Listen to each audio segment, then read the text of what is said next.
English lesson presentation prepared by V.R. Dalvi, TGT English from JNV Bid.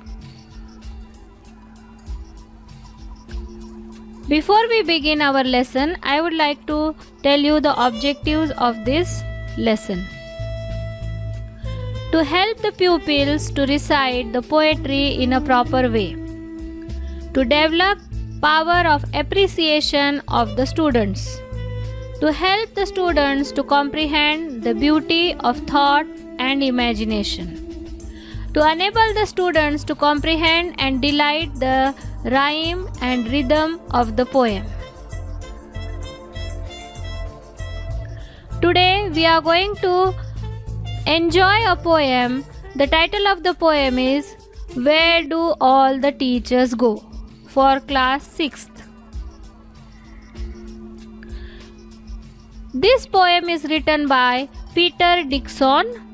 Peter Dickson grew up in London. He readily admits to being a rather naughty boy whose schooling was far from successful. Having failed at spelling and understanding of word, form and grammar, he tended to write secretly at home, drawing and writing of things largely ignored by school. You can see at his image.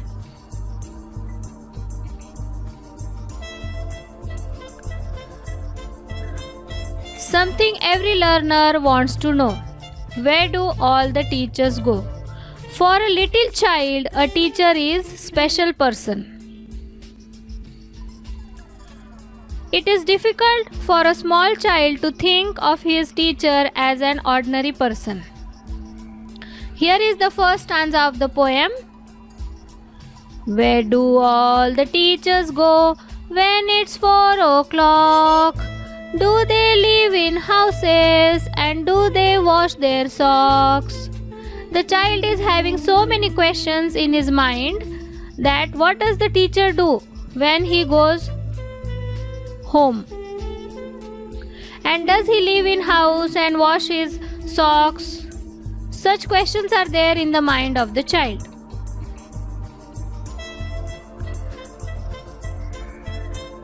Here is the second stanza. Do they wear pajamas and do they watch TV and do they pick their noses the same as you and me? So teacher is not an ordinary person for him, and like ordinary people wear pajamas, watch TV, pick their noses, does the teacher also do such things? That is the question in the mind of the child. Now here is the third stanza. Do they live with other people? Have they mums and dads? And were they ever children? And were they ever bad? For the child, the teacher is a superhero. And he cannot imagine that the teacher was ever bad. And again in his mind there is a question, does the teacher live with mums and dads? And does he make mistakes when he was a child? Now here is the fourth stanza. Did they ever never spell right? Did they ever make mistakes? Were they punished in the corner if they pinched the chocolate flakes? Was the teacher punished in the corner if he does naughty things in the class? That is the query that comes into the mind of the child.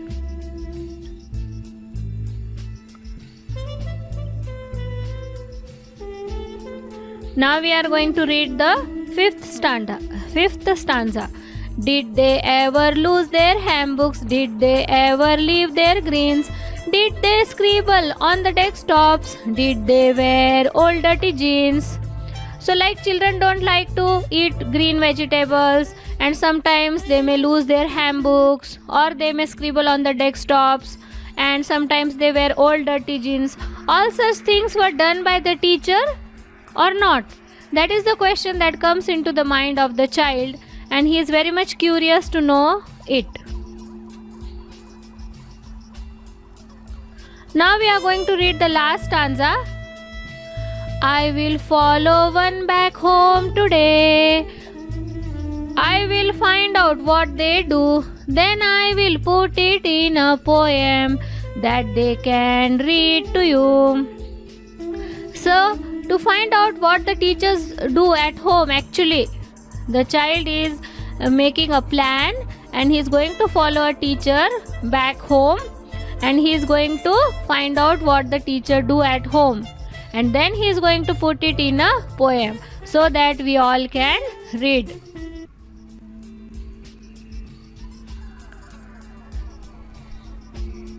Now in this poem, the child wants to gather the following information about the teacher. The teacher's daily chores at home. Where do they go after the school hours? Do they wear home dresses and watch TV? Do they pick their noses like others? Do they live with their parents? The teacher's activities when they were children in school. Were they bad in their school days? Did they spell right or ever make mistakes? Did they ever lose their prayer books or tiffins? Did they write their names on their desktops or wear dirty jeans? So, this information he wants to collect. Now, the desires of the child. The child has many desires. The child is curious to get answers to his queries. He decided to go after his teacher to his home and note what he does. Then he plans to put all that information in a poem, which teachers will read the poem to the students. Now here are some new words in this poem. So we are going to read the meaning of new words. Watch, to look at, ever, at any time, mistakes, errors, pinched, munched, flakes, layers, hymn books, prayer books, scribble, to write carelessly, wear, to put on. So, like that you have to find out the meanings from Oxford English Dictionary. Now, thinking about the language. What is poetry? In poetry, the sound and meaning of words are combined to express feelings, thoughts, and ideas. The poet chooses words carefully. Poetry is usually written in lines. Rhyming words. Look at the last word of the third line of the first stanza, houses. The last word of the fourth line of the same stanza, socks, rhymes with houses. Rhyming words are the words that end with the same sound. TV word rhymes with me. Go through the poem and write more pairs of rhyming words.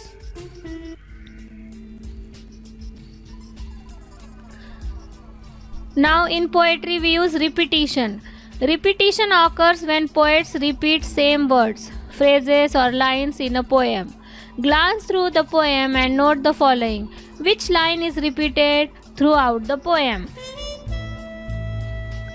How many times is it repeated?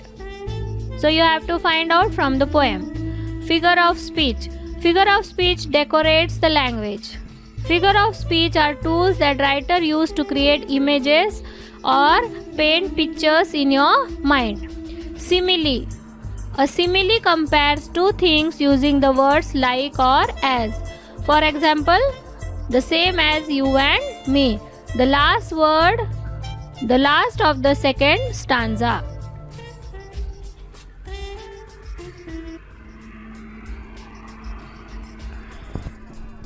Now you have to do one project. You have to take interview of some teachers and ask them what they do at home and elsewhere. Write a short poem on a teacher. For example, I like my teachers very much. They are the best of all. They help in my studies and tell us stories big and small. I think my teachers are the most loving and kind of all. So, this is one example of a poem. You can also write a poem on your favorite teacher.